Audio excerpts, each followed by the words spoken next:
Hey everybody, and welcome to the Dice Matrix AudioCast. This is a little experiment that I'm doing. I want to do maybe once a week. I don't always have always the time to set up every little camera angle and detailed piece for all my videos. So I thought in between I could probably squeeze in some extra content that would be a little less daunting of a task in preparation to also get some content out to you guys, but at the same time talk about what I love, which is board games. Now, in this particular little segment here, which isn't going to be very long, I want to talk about zombie themes. Now, you know, there's a popular series, The Walking Dead, and I haven't played any of their games, but I've seen several of those games, even at Target. Some of your local retailers started carrying this sort of stuff. But I've played a few zombie games, and if you've watched my channel, you know I'm really big into the Zombicide universe. Now, I'm going to just quickly talk about these bigger, grandiose games first, which is mainly the Zombicide. If you guys have favorite games that you like to play, or variations of, or homebrewed stuff, just leave comments down below, and that way we can share and look at each other and learn, and then maybe give me some ideas of some zombie games maybe I should be trying to play, or might enjoy that I haven't thought of. Now, the Zombicide, I forgot how many years back, but the original Zombicide was a modern game where you would have a group of people and you're trying to complete objectives going through kind of the modern building city or whatever, and you had handguns and Molotov cocktails and that sort of thing. It was more themed. Now, this was met with fair success in the game industry.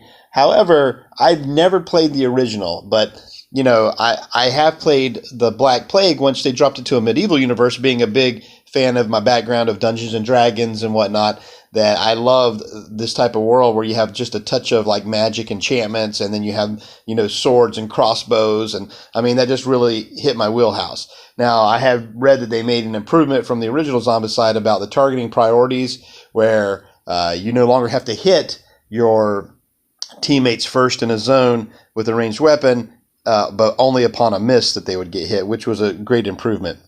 Now, I have started my own collection with the Green Horde, and I did the Kickstarter, and you can see several of my videos on that, and I'm actually doing a series now with trying to cover each of the little characters. I'm trying to put up a couple each week about their abilities, how they work on the play, in gameplay, and have an idea.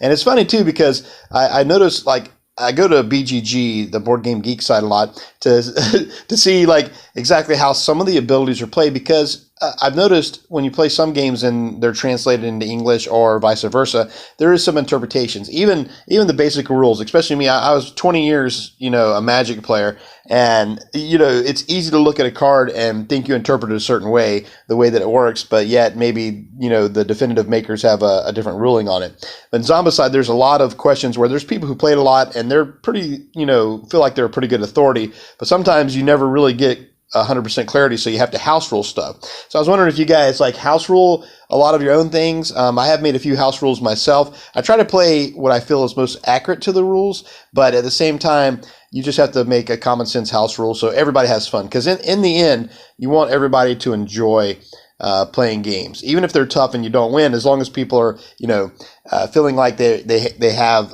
enjoyment during the games, that's the most important thing. Now. Of course, that's they have the Zombicide, the Black Plague, and then the Green Horde. Now they're coming out with the sci-fi Invaders, which is, I guess it's zombies, but it's more like aliens that work like zombies.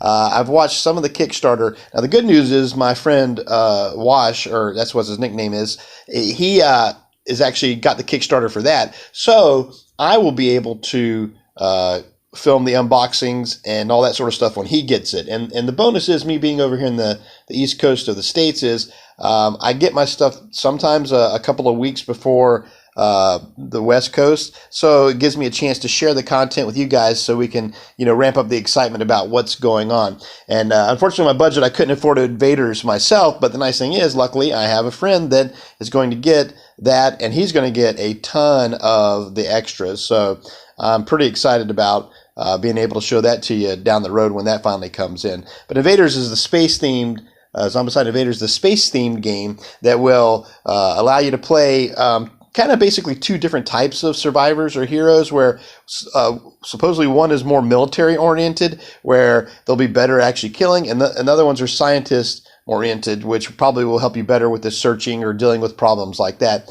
And there's also going to be, when you're outside of buildings, you're going to need oxygen because you're in a vacuum of space, which is a real interesting concept. So you got to be careful about going outside. So this adds a whole new dimension, and I'm sure there's going to be other rules.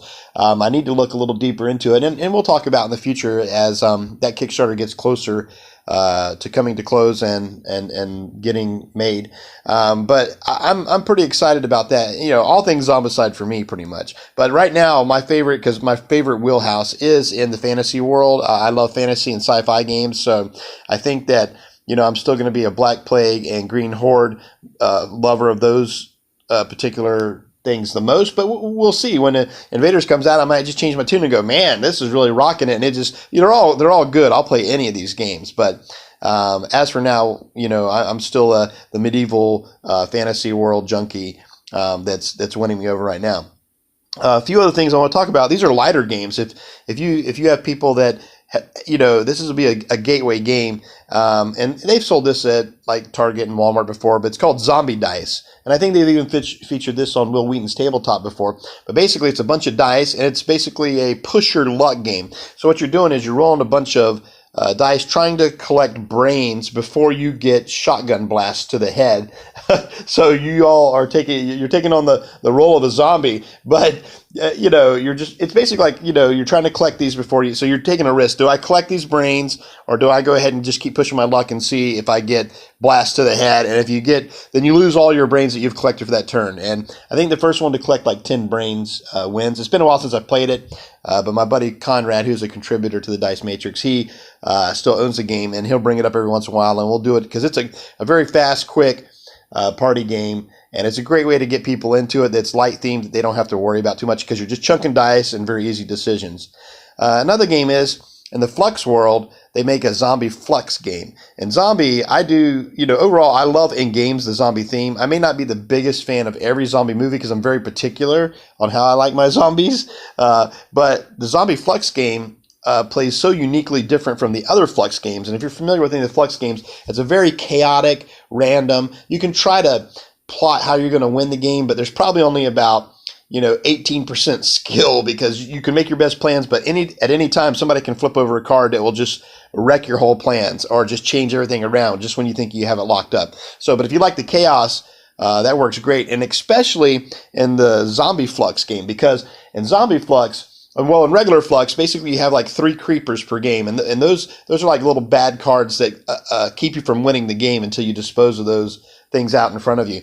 But in Zombie Flux, there are a ton of zombies in the deck, and every zombie is a creeper. So you're flooded constantly with all these ways you can't win. And I believe, if I remember correctly, that there's actually an agenda where the zombies can actually win the game. Usually it's every person for himself, but I know like in the Cthulhu version of Flux, and I think in the zombie version of Flux, where basically the undead can win the game and no player actually wins. So you got to be careful to look out for that ending in that game. But the last game I want to talk about, which is, and I know this isn't as cool because it doesn't have the awesome figures and miniatures that the CMON has in it, but one of my favorite games to play is Hit Z Road. Now, this is a very unassuming game, and the box cover looks like a 1950s game, and it actually is designed to look like a kid going actually through the real world of the zombie apocalypse, finds this game called Hit the Road, and then crosses through it, and it says Hit Z Road, and it has a picture of like the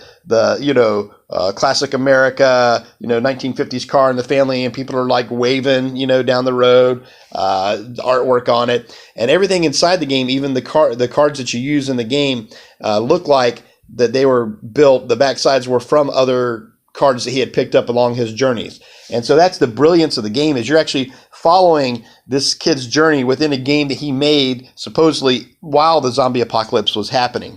But it is basically a dice control game where you have all these wooden meeples, and it's not scary or anything. It's great. They're like cute little wooden zombie meeples, and then you have your little survivor meeples, and the goal is you're trying to get your survivors to these locations. And randomly, you shuffle the deck and you make these 2-card paths, which basically you gain supplies at the beginning, and then you maybe get a second reward or a second element that may prevent you from doing something. And then you might have to fight zombies at the end of each encounter on the path. But the whole goal of the game is to have the most victory points. But I'm telling you, I played this game a ton of times, and if you can just make it through alive without some bad dice rolls, I just consider yourself a winner with this game anyway. But this game is really, like I said, it doesn't maybe have the table presence that you know these other grandiose games have, but just for pure dice chucking and trying to shoot the zombies before they get to you and then handle them.